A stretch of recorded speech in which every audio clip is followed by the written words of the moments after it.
If you're Prince Harry, this was supposed to be the big thing, the sort of distraction thing that happened, as I've told you, because of course Australia was a disaster. And the biggest focus from Australia, which is really feeding back quite badly for Markle. For years, Prince Harry believed he could step away from the structure of the monarchy while still holding on to the influence that came with it. That balance, however, has proven far more difficult than expected. What we're seeing now is not just a series of isolated appearances or media moments, but a broader struggle to redefine identity in a world where royal status and celebrity culture overlap, but don't always align. Harry's recent public moves, including high-profile international visits, appear on the surface to reflect a return to purpose. His trip to Ukraine, for example, was framed as humanitarian, meaningful, and aligned with the kind of service he once carried out as a working royal. But the reaction was more complicated. Many observers question not the intent, but the context. As a private citizen with a royal title, Harry operates in a gray area, one where every action is interpreted through both a humanitarian and a strategic lens. This creates a constant tension. Is he acting independently, or is he still in some way representing something larger than himself? This ambiguity becomes even more significant when viewed from the perspective of Prince William.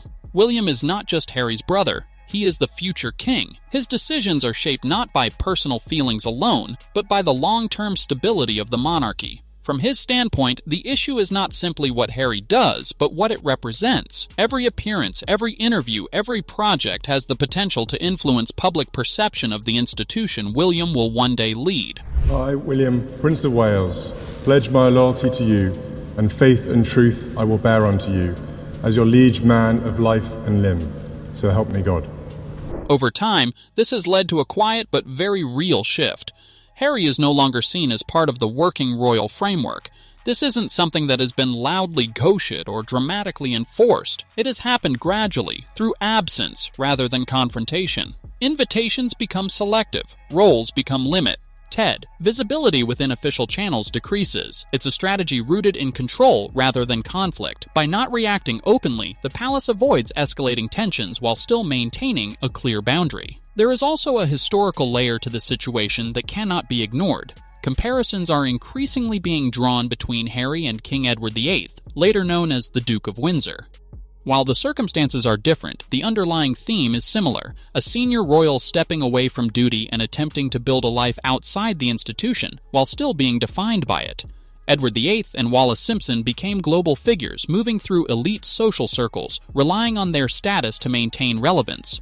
But over time, their influence diminished, and they became more symbolic than powerful. William, according to many royal observers, is deeply aware of this historical precedent, not because he expects history to repeat itself exactly, but because it offers a cautionary example. In today's world, where media cycles move faster and public opinion shifts rapidly, the rise and fall of influence can happen much more quickly. What once took decades can now unfold in a few years.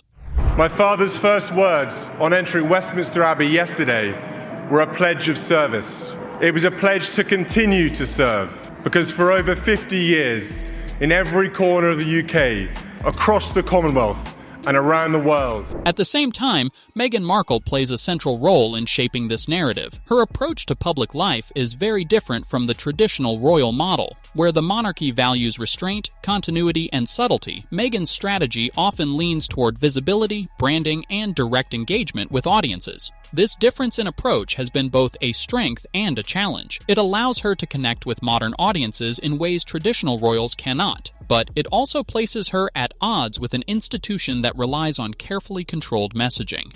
Their joint efforts, whether through media projects, public appearances, or brand ventures, reflect a desire to remain influential on their own terms. But this independence comes with a cost. Without the backing of the royal institution, they must rely on public interest, media relevance, and commercial success to sustain their position. And in a world where attention is unpredictable, that is not always guaranteed. Meanwhile, King Charles III finds himself in an incredibly delicate position. As both a father and a king, he must navigate a situation where personal emotions and institutional responsibilities are deeply intertwined. There are clear signs that he has not completely closed the door on Harry. However, there are also firm boundaries in place. Decisions about roles, appearances, and access are increasingly guided by what protects the monarchy, rather than what satisfies family expectations. As my grandmother said when she was crowned, coronations are a declaration of our hopes for the future. And I know she's up there, fondly keeping an eye on us, and she'll be a very proud mother. One of the most interesting aspects of this entire situation is the palace's communication strategy. Instead of engaging directly with controversy, they often choose silence. This is not a sign of Kamzori. It is a calculated approach. In a media environment where every reaction fuels further attention, choosing not to respond can be more powerful than any statement. By allowing stories to fade on their own, the palace avoids becoming part of the narrative. For Harry, however, silence is not an option. His current position requires visibility. Without it, he risks becoming irrelevant. This creates a constant need to act, to speak, and to remain in the public eye. But this approach also carries risks. Overexposure can lead to fatigue, skepticism, and alochna. Every move must be carefully balanced between authenticity and strategy. What makes this situation even more complex is the question of identity. Is Harry a former royal, a global celebrity, a humanitarian figure, or something else entirely? The answer is not clear, and perhaps that is the core issue. Without a defined role, every action becomes part of an ongoing search for direction. William, on the other, our hand, represents the opposite. His role is clearly defined, his path is structured, and his responsibilities are rooted in tradition. This clarity allows him to operate with consistency and control. It also reinforces the contrast between the two Paillons, not just in personality, but in purpose. And actually, going through what you and the rest of the family have gone through. I think when you are bereaved at a very young age, anytime really, but particularly at a young age, I can resonate closely to that.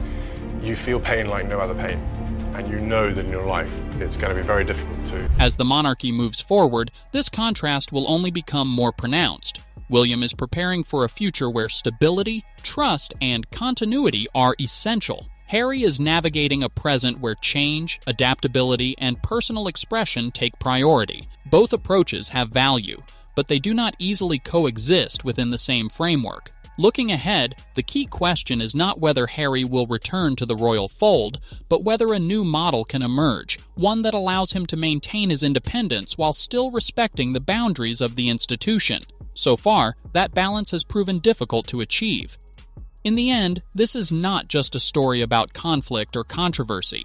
It is a story about transition. The British monarchy is evolving, adapting to a modern world while trying to preserve its core identity. Individuals within that system must also adapt, but not all paths lead in the same direction. For Harry, the journey continues. For William, the future is already taking shape, and for the monarchy itself, the challenge is to navigate both, without losing what defines it. Why now?